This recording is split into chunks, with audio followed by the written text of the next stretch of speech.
Hi everyone, welcome to the next chapter of Lizzie's Little Library and the Newbery Project. Today's book is the 1978 winner called Bridge to Terabithia by Katherine Paterson.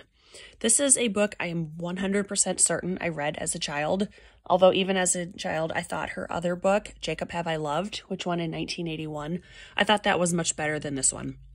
We'll see if adult me has the same opinion.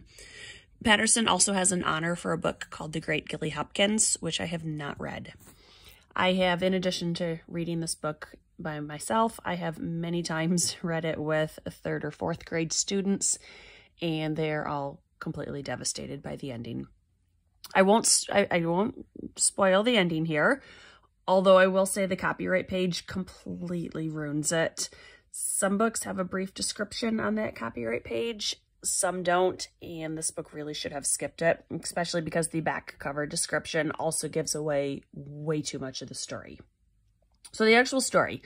The story is written third person limited, focused on Jess, or Jesse, a fifth grade boy who lives on a small farm in Virginia, somewhat near Washington, D.C. After training all summer to be the fastest runner in fifth grade, he meets his new neighbor, a girl named Leslie, who promptly beats him at running, and I thought that part was funny. Her parents are both authors, and they left the city for a slower pace of life. Through discussions with Jess, it comes to light that her family doesn't worry about money, which Jess cannot fathom. He cannot comprehend a world in which they're not watching and pinching every penny. Another difference that he finds quite unusual about Leslie is her family doesn't own a TV. And despite, those not super major differences, they quickly become friends. And throughout most of the story, Jess and Leslie are really each other's only friends. Aside from her, Jess feels like he doesn't fit in.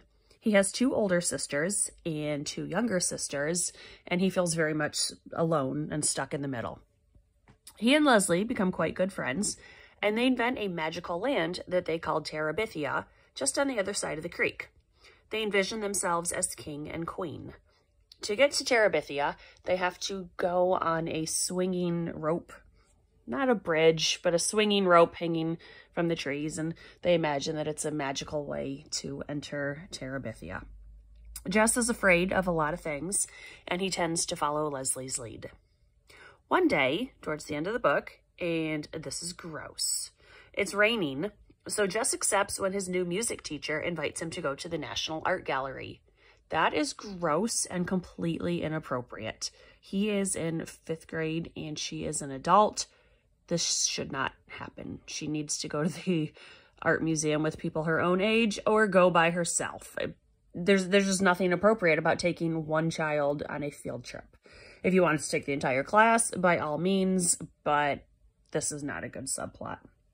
So not only is what happens bad, but then he gets home and there's very upsetting news, and eventually at the end of the book, he learns to be nicer to his 6-year-old sister and include her more.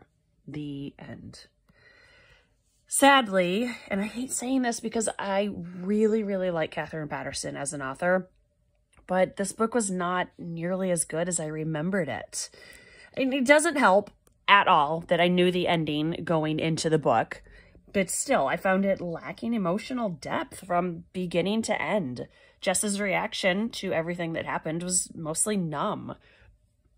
I do wonder if it would have been more compelling written in first person, or if the story alternated between his narration and Leslie's narration. The ending about the little sister, it was very sweet. He brings it full circle, and without ruining it, I did think it was a very sweet ending. From a writing perspective, there were 3 or 4 really good examples of foreshadowing of what was going to come. And if I didn't know the ending, I probably would have missed these clues. I do recommend this book to 4th to 6th graders. It's a cute story with a gentle play adventure.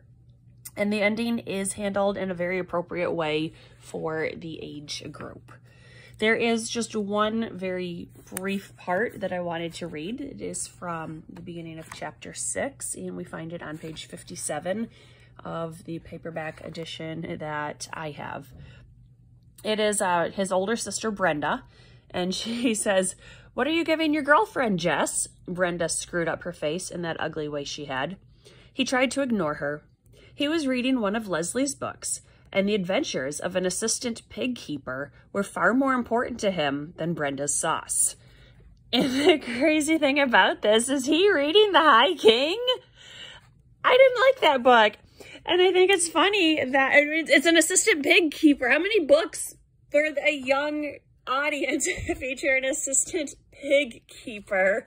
And of all the books she could have indirectly referenced, it would have been the absolute last one that I chose. So I thought that was funny. And an otherwise quite serious book, I did think that was funny. So this is A Bridge to Terabithia. There is a movie of it.